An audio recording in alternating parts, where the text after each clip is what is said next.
సాక్షి paper, Sukhibhava అన్నదాతకు వాత 7 లక్షల మందికి అని చెప్తారు. అంటే నేను ఎందుకు చెప్తున్నానంటే ప్రజల్లో కూడా ఈ తప్పుడు వార్తలు రాసేటువంటి పరిస్థితి ఈ పేపర్ ద్వారా, తప్పుని నందిని పందిగా చూపడం, పందిని నందిగా చూపడం, ఈ రకమైనటువంటి వ్యవహారం మీడియా రంగంలో ఈ రకంగా పేపర్లు కూడా వాడుకుంటూ తప్పుదో పట్టించడం ఎంత దారుణం. ఈరోజు స్పష్టంగా సూపర్ 6 హామీల్లో అన్నదాత సుఖీభావకు రైతులకు ఏం చెప్పాం? 10 సెంట్లు ఉన్నటువంటి ఎవరైనా కూడా ఈరోజు అర్హులు. మినిమం 10 సెంట్లు ఉండాలి.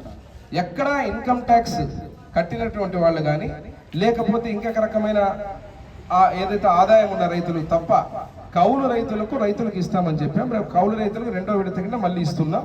మొన్న ఇచ్చినటువంటి దాంట్లో మీరు చూస్తే ఈరోజు స్పష్టంగా దాదాపు ఒక ఎమ్మెగనూరు నియోజకవర్గంలోనే 26 కోట్ల రూపాయలు రైతుల మండల వారీగా మీరు చూస్తే ఎమ్మెగనూరు, గోనెగండ్ల మండలం, నందవరం మండలం 38,318 మంది రైతులకు ఈరోజు వాళ్ళ అకౌంట్లలో మొదటి విడత కింద పడడం జరిగింది. స్పష్టంగా చెప్పాం మేము 7,000 అదే కేంద్ర ప్రభుత్వం ఇచ్చేటువంటి దాన్ని కలుపుకొని 20,000 ఇస్తామని చెప్పి ఈరోజు అన్నదాత సుఖీభావ కింద చెప్పిన హామీని నెరవేరుస్తూ చేస్తున్నటువంటి కార్యక్రమం. ఈరోజు రైతులకు ఈరోజు చేసేటువంటి కార్యక్రమాల మీద విషయం చెబుతారు. అదే రకంగా మీరు ఈరోజు కాలేజీలకు సంబంధించిన తప్పుడు వార్తలతోటి విషయం చెబుతారు. మరి ఏ రకంగా ఈరోజు రాష్ట్ర ప్రజలకు, ఈరోజు మా నియోజకవర్గం కానీ మా ఎమ్మెగనూరు ప్రజలకు నేను ఆశ్చర్యపోయిన మన చూసి ఏ రకంగా జరిగిందని చెప్పి. అదేవిధంగా ఈరోజు వీళ్ళ అజెండా ఏంటి? జరిగిన మంచిని చెడుగా చూపడం. ఈరోజు పెన్షన్ గత ప్రభుత్వంలో మేము అధికారంలో లేని రోజున భర్త చనిపోతే కనీసం భార్యకు పెన్షన్ వచ్చే పరిస్థితి లేదు. నరకం చూశారు.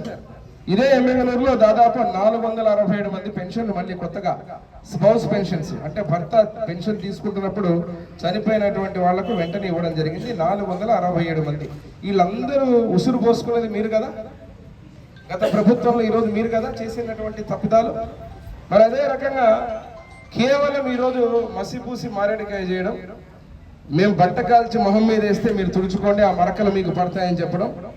ప్రత్యేకంగా నేను చెప్పినట్టుగా ఒక క్యాన్సర్ వ్యాధి ఎట్లాగైతే వ్యాపిస్తుందో, ఒక కరోనా వైరస్ ఎట్లాగైతే వ్యాపిస్తుందో, ఈరోజు మనం ప్రజలకు చెప్పకపోతే ఈ వైరస్ కూడా తప్పు వార్తలు రాయించి ప్రచురించి ప్రజలు తప్పు పట్టేటువంటి పరిస్థితి తీసుకునే పరిస్థితి వస్తుందని తెలియజేస్తున్నాం.